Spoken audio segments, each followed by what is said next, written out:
বৈষম্য বিরোধী ছাত্র আন্দোলনের প্রধান সমন্বয়কারী যুব ও ক্রীড়া মন্ত্রণালয়ের উপদেষ্টা আসিফ মাহমুদ সজীব ভূঁইয়া আজকে ঠাকুরগাঁও জেলা বালিয়াডাঙ্গি উপজেলাতে প্রবেশ করেছেন। ঠাকুরগাঁও জেলা বালিয়াডাঙ্গি উপজেলাতে গরিব দুঃখী মেহনতি মানুষের মাঝে কম্বল বিতরণ এবং সংক্ষিপ্ত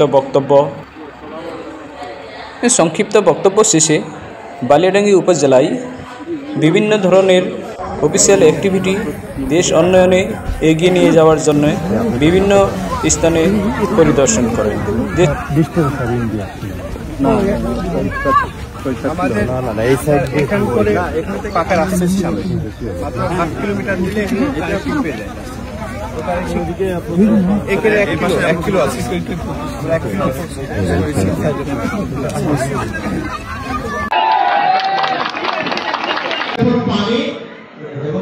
আমি প্রিয় সাংবাদিকদেরকে অনুরোধ জানাচ্ছি, বিনীতভাবে অনুরোধ জানাচ্ছি, আপনারা একটু সাইডে যান, পিছনে কেউ দেখতে পাবেন।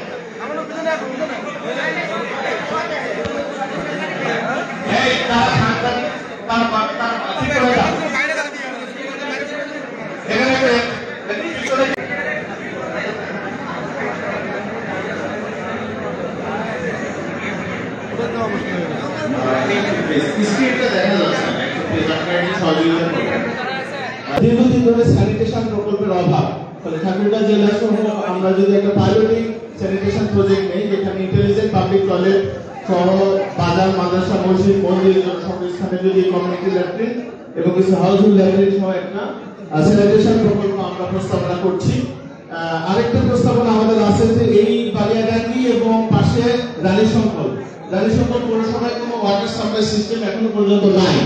ফলে এই বালিয়াডাঙ্গি এবং রানীশঙ্করের জন্য যদি ওয়াটার সাপ্লাই সিস্টেম আমরা একটা প্রস্তাবনা প্রকল্প রাখছি, ফলে এখানে প্রায় 5 থেকে 6 লাখ মানুষের জীবন মান উন্নয়ন হবে। আর আরেকটা প্রকল্প হলো ভার্চুয়াল হেলথ এডুকেটর, যেটা পজিশন মনিটরিং এবং ওয়ার্কস অর্গানাইজিং প্রমোশন নিয়ে কৃত্রিম বুদ্ধিমত্তা সম্পন্ন একটা ভার্চুয়াল প্ল্যাটফর্ম আমরা পাইলটিং এখানে করতে পারি।